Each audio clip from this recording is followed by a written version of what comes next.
Yes, reka nguhereze ikaze nawe mpereza umwanya nkuyurure muri zipaji z'amakuru mu buryo burambuye aho tugiye guhita twerekeza mu mujyi wa Kigali tuvuye mu karere ka Musanze nubwo naho tuhasite inkuru itoroshye ni inkuru ikomeye cyane ikomeje kugenda itangaza abantu muri rusange.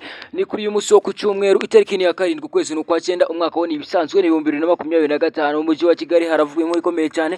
Abapolisi bamaze gukora akazi gakomeye cyane kuba bahagarika umugabo wari ugiye kuba yashinganwa n'umugabo mugenzi we, bivuze ngo ndabatinganye nta nubwo bakiri n'abagabo. Reka dute tuzamuka mu karere ka Musanze aho hakomeje kugenda havugwa amakuru akomeye cyane akomeje kugenda anababaza abantu benshi muri rusange. Bimaze kuba byagaragara yuko uriya mukobwa bita Gogo nawe hari uruhare rwagizwe mu ipfa rye, abantu bagize uruhare mu rupfu rwe bamaze ko babarizwa mu karere ka Musanze. Reka tugaruke mu mujyi wa Kigali nanone kuri abagabo babatinganye. Polisi y'u Rwanda imaze kuba yakora akazi gakomeye cyane kugira ngo ibe yahagarika ubu butinganyi muri rusange, dore ko bamaze kuba bakigera imbere bagiye no kujya mu murenge. Biravugwa yuko bamaze kuba bajya no mu rusengero, ariko umupasitori umaze kuba yabasezeranya amaze kuba yatabwa muri yombi kugeza amagingo ya rero. Reka nkwifuriza nanone gukomeza kugubwa neza ndetse ibyo ukora byose bikugendekere neza 5 kuri 5 nkuko ubyifuza.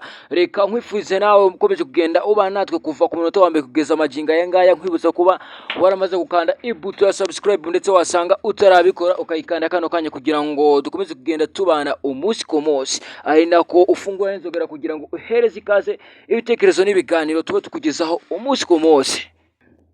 Reka duhite tuva mu mujyi wa Kigali tuzamuka mu karere ka Rubavu n'ubundi ahakomeje kugenda hagaragara ibintu bimeze nk'ibitangaza cyangwa se n'ubundi binateye ubwoba. Ni hariya ku mupaka wa Goma hakomeje kugenda hinjirira ibintu bibuza umutekano igihugu cy'u Rwanda muri rusange, dore ko hamaze kuba hakwinjirira ikinyamaswa kinini cyane cyaje kiganje mu shusho y'inzoka gihetswe ku modoka, ariko batazi ngo yari itwawe nande, dore ko babonye yinjiza ku mupaka yitwaye, dore ko ni ibintu byari biteye ubwoba, dore ko binatangaje. Abapolisi b'igihugu cy'u Rwanda batinye kuba bakegera iyi modoka muri rusange, bakomeje kuba bayicungisha ijisho byonyine gusa, ariko biravugwa yuko ari gukomeza kugenda imanuka yerekeza mu mujyi wa Kigali kuba yateza umutekano muke hano mu gihugu cy'u Rwanda.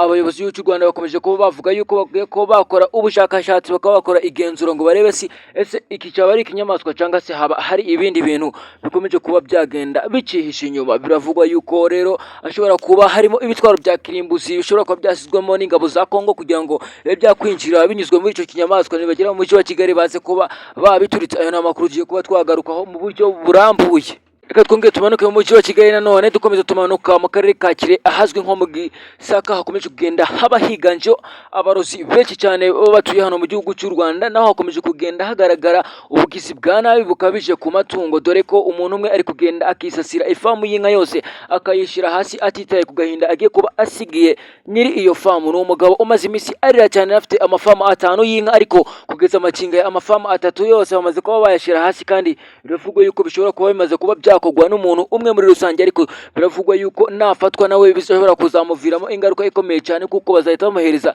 igihano cyo kumwica.